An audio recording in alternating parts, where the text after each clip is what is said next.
హైదరాబాద్లో మరో 5 ఏళ్లలో కోట్లు కురిపించే స్థలాలు ఇవేనట. హైదరాబాద్లో మాదాపూర్, హైటెక్ సిటీ ప్రాంతాలు ఒకప్పుడు ఎలా ఉండేవో అందరికీ తెలిసిందే. కొండల మీద, గుట్టల మీద పెట్టుబడి పెడుతున్న వారిని చూసి నవ్విన జనమే ఇప్పుడు అదే ప్రాంతంలో భూముల ధరలు చూసి అవాక్కైతున్నారు. గజం స్థలం కొనాలంటే కొనలేని సిచ్యువేషన్.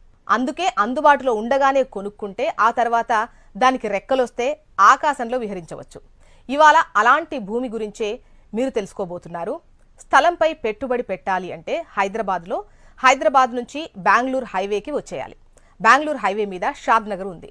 ఈ షాద్ నగర్ ఒకప్పుడు గ్రామ పంచాయతీగా ఉండేది. ఇప్పుడు మున్సిపాలిటీ లెవెల్కి వచ్చింది. షాద్ నగర్ మరో హైటెక్ సిటీగా మారనుంది. ఎందుకంటే దీని చుట్టూ 3 ఇండస్ట్రియల్ ఏరియాలు, ఒక పోలేపల్లి సెస్ ఉన్నాయి. షాద్ నగర్కి దగ్గరలో కొత్తూరు, నందిగామ విలేజెస్ ఉన్నాయి. ఈ 2 ఇండస్ట్రియల్ ఏరియాలుగా ఉన్నాయి. అలాగే షాద్ నగర్కు దగ్గరగా బాలానగర్ ఇండస్ట్రియల్ ఏరియా ఉంది. దీనికి తోడు షాద్ నగర్ ఎక్కువ ఇండస్ట్రియల్ కమ్యూనిటీగా ఉంది.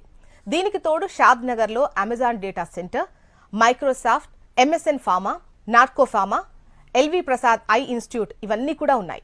షాద్ నగర్ పక్కనే శంషాబాద్ ఎయిర్పోర్ట్ ఉండటం ప్లస్ పాయింట్. శంషాబాద్ ఎయిర్పోర్ట్ కు 15 నుంచి 20 నిమిషాల్లో చేరుకునేంత దగ్గరలో షాద్ నగర్ ఉంది. అలానే ఔటర్ రింగ్ రోడ్ కి కూడా 15 నుంచి 20 నిమిషాల్లో చేరుకోవచ్చు. రీజనల్ రింగ్ రోడ్ అయితే walkable distance. Outer ring road తర్వాత రీజనల్ రింగ్ రోడ్ ముందు షాద్ నగర్ గ్రోత్ కారిడార్ అని చెప్పొచ్చు. ఇప్పుడు ఇన్వెస్ట్ చేసిన వారి ఇన్వెస్ట్మెంట్ 5 ఏళ్లలో డబుల్ అవుతుందని రియల్ ఎస్టేట్ నిపుణులు చెబుతున్నారు.